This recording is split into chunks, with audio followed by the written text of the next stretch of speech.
Pessoal, a gente vai conversar agora com Wagner Meirin, produtor musical, que tem uma história fantástica para contar pra gente.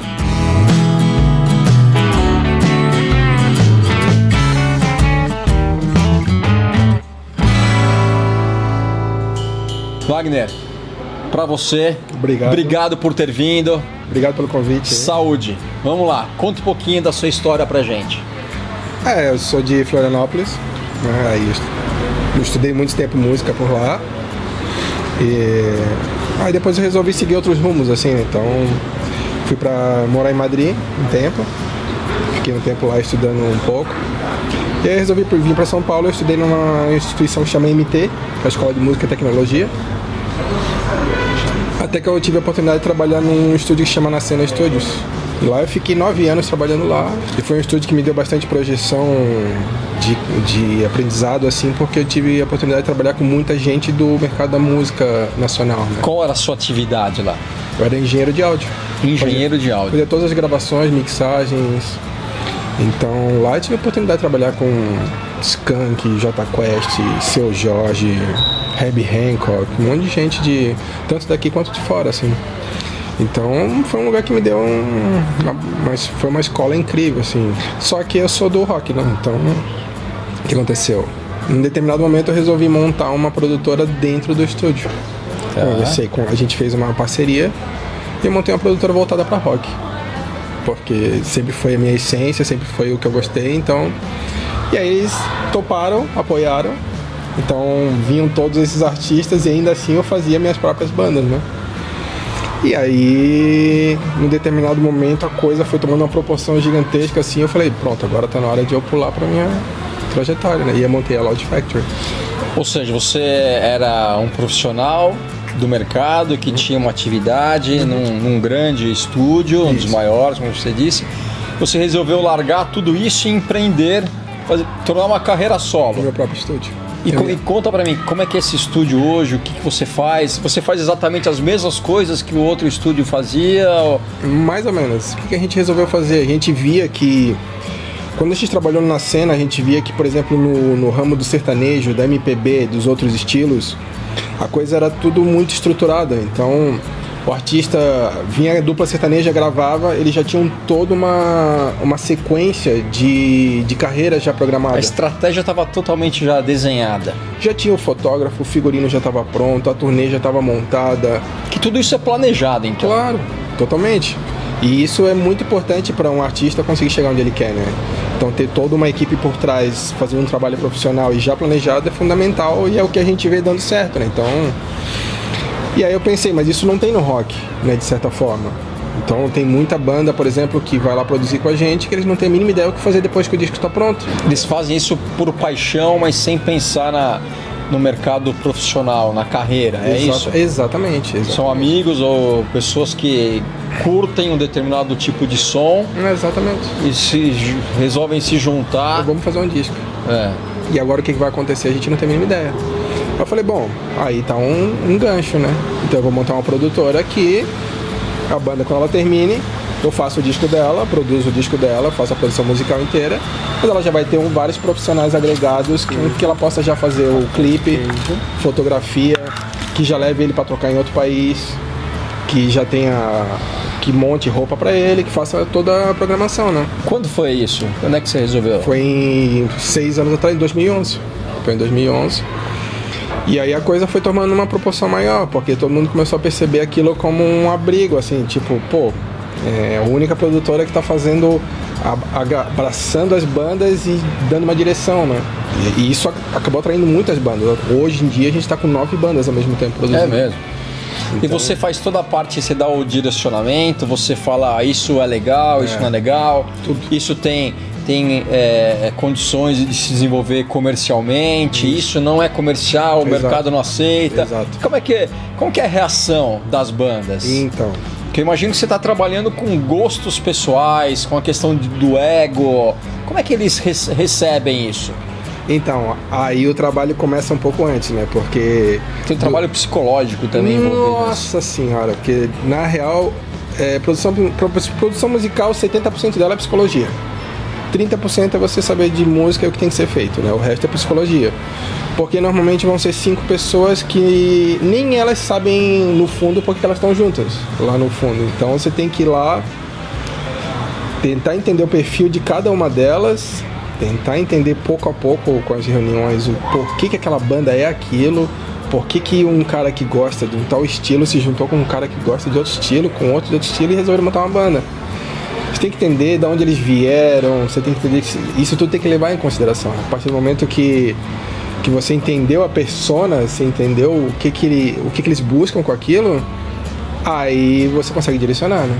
Então é muito mais importante gastar um tempo tentando ter empatia pelo cliente, tentar entender o que eles querem com a música, aí depois o resto é só o trabalho braçal, né? Uma curiosidade que eu tenho, às vezes a gente vê algumas bandas com 5, 6 componentes. Como é que você lida com a questão se você percebe que um dos músicos, um dos instrumentistas não está no mesmo patamar dos demais, ou que ele não se encaixa naquele perfil? Como é que você faz? Você tem autonomia ou liberdade para falar, tal profissional não se encaixa no perfil dessa banda, vamos excluí-lo? Porque eu imagino que às vezes são grupos de amigos que se juntaram em torno de um gosto comum. Como é que você faz isso? Psicologia. Mas você faz, possível fazer isso? A banda consegue às vezes entender ou tem aquele pessoal falando, não, estamos juntos e vamos juntos até agora, o final? Vamos dizer assim que até agora foi 100% de efetividade, assim, porque é até mais trabalhoso. Só que eu gasto muito tempo tentando entender o perfil de cada um. Tá. Então, em 2 reuniões eu já sei que aquele cara é o cara mais opinioso. Que normalmente é o cara que entende mais. Você percebe ver aquele que é mais talentoso, você consegue identificar isso? Na primeira reunião. Que é realmente o artista, o que é assim? Na primeira reunião. É mesmo? Primeira reunião. Só que a ideia é mostrar como ele é importante para os caras e ao mesmo tempo mostrar como ele pode ajudar os parceiros dele. Porque como eles estão naquela convivência, cada um já esquece qual é a função deles como pessoas, né? Então é aquele cara que ele é o mais à frente e provavelmente é o que ele entende mais de tecnologia, é o que ele entende mais de mercado. Então eu vou lá e falo, cara, vocês me procuraram aqui pra dar uma direção pra vocês também, então vem comigo, vamos nós dois juntos, dar uma direção pra essa galera.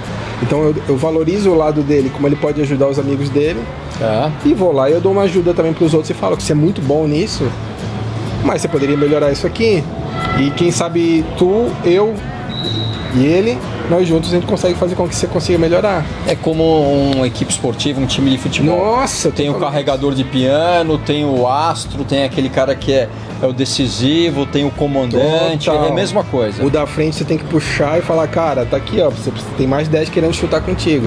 E o de trás você tem que falar, se não ajudar, o cara não faz o gol. Não tem jeito. É psicologia pura, assim. E depois parece que você agora criou uma nova plataforma de negócios. Como é que é isso? É o Escolha Seu Show, né? Escolha Seu Show. É um site, um aplicativo? O que é isso? Vai ser em primeiro lugar vai ser uma plataforma, um site, e depois vai virar um aplicativo, né? Tá. E é um lugar em que os fãs eles vão poder fechar o show direto com a banda.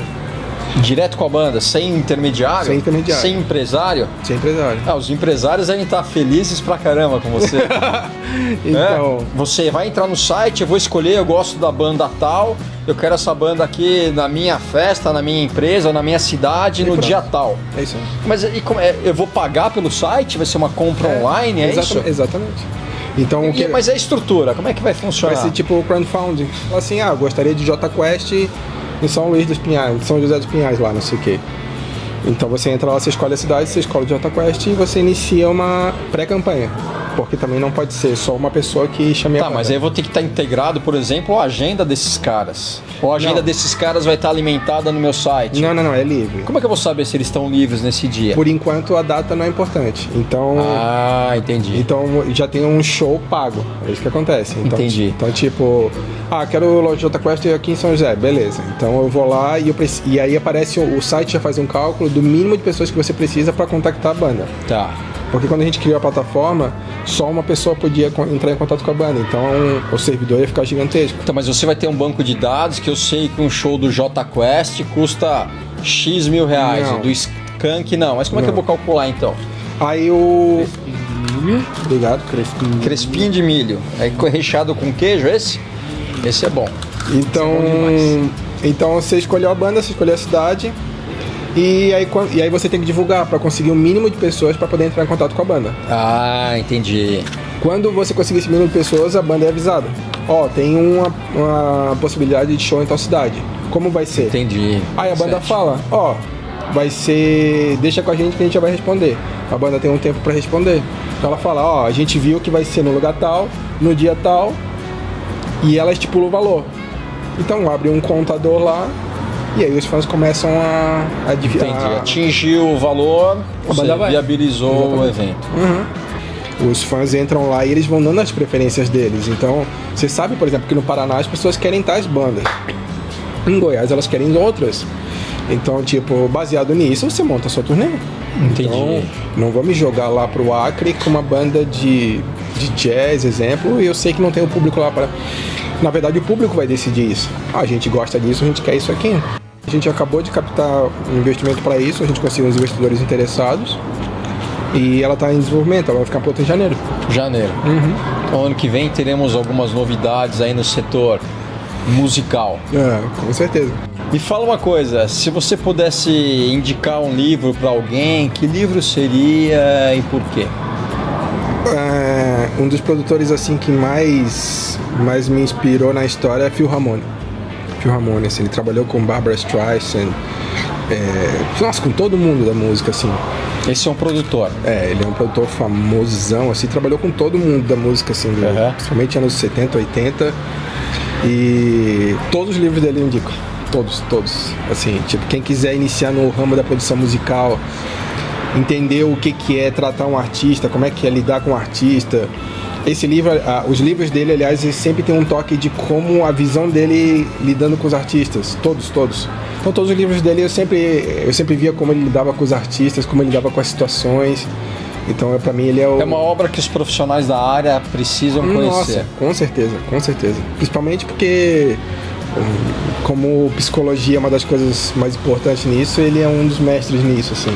Nas histórias dos livros dele, ele conta como ele teve que lidar com o artista tal, com o Slash do Guns. Legal. Com Barbra Streisand, com todo mundo, assim. Acho que esse cara deve ter de história, deve ser uma coisa maravilhosa. Você lendo o livro, assim, o livro vai sem parar só com as histórias que ele teve que ter jogo de cintura ali pra conseguir chegar no resultado que ele queria, assim. Legal. Então, quando eu li o livro dele, eu falei, nossa, é isso que eu preciso ter também, né? Então, legal. Música tá muito ligado à alegria, à festa, à descontração, né? Totalmente. Qual a melhor festa que você já foi e por quê? Meu Deus, melhor festa. Olha, por incrível que pareça, uma das festas mais emocionantes, sei lá, tem várias, mas uma foi inclusive essa semana que passou. É mesmo? Porque uma das bandas que a gente produziu, que é uma banda chamada Trace, eles acabaram de fazer um show histórico lá no centro de São Paulo, aqui no centro de São Paulo. Mais de 5.000 pessoas na frente da Galeria do Rock, um lugar icônico assim, então... E eles fizeram um dos melhores shows da carreira deles, estava todo mundo lá presente, assim, então, não sei, quase chorei no dia, assim, então, eu já vi muito show internacional, e não é porque são amigos, assim, mas, sei lá, já vi muito show internacional, aprecio a profissionalidade, eu sou apaixonado por muita banda de fora daqui, mas esse show foi inacreditável. Pelo que você está me falando, você vai ter ainda muitos grandes eventos, muitas festas que vão realmente marcar bastante sua vida. Tomara que seja assim. Comida de boteco você gosta? Nossa, por acaso tô adorando isso aqui. Qual que é o salgado que você mais curte ou que você mais pede quando vai no boteco? Pastel. Pastel? Pastel acho que é o campeão, né? Pastel e coxinha estão disputando pau a pau ali a preferência do pessoal. Nossa, pastel. Se você pudesse escrever uma frase num quadro e colocar na parede da sua casa, ou no seu estúdio, na sua empresa, qual seria? Olha, eu sempre levei a minha vida nessa base desde sempre, e eu acredito que a gente tem que viver a nossa vida como se fosse o último dia, assim. Não só nas nossas decisões, assim, mas na tentativa da gente se conhecer melhor e tentar viver cada dia prestando atenção em todas as pessoas, prestando atenção no que você faz desde o momento que você acorda, com os seus objetivos. De carne. Tudo isso, assim. Então, é porque muita gente fala, viver a vida como se fosse o último dia. Não é simplesmente fazer tudo o que você quer. Sim. É simplesmente viver a vida com plenitude. Eu acho que E esse conceito você passa para toda a sua equipe, para toda a sua galera. É o que eu tento passar. Legal. Sim. Se pudesse voltar 10 anos no tempo e dar um conselho para o Wagner, o que você diria para ele 10 anos atrás? Com a sua experiência de hoje, o Wagner de 10 anos atrás. Eu diria para ele talvez ser um pouco mais empreendedor, né? Porque o ramo da música ele leva um certo tempo para você entender as entranhas dele, entender como funciona o mercado. Então tem um pouco mais de malícia, assim. Então tipo, o pessoal fala que eu tenho um coração muito mole, assim. Então tipo, eu vou lá, eu abraço o guitarrista, eu abraço, não sei, cara, tá tudo certo, não sei o quê. Então, sei lá, eu acho que com a experiência que eu tenho hoje em dia eu seria um pouco mais firme em algumas coisas, assim.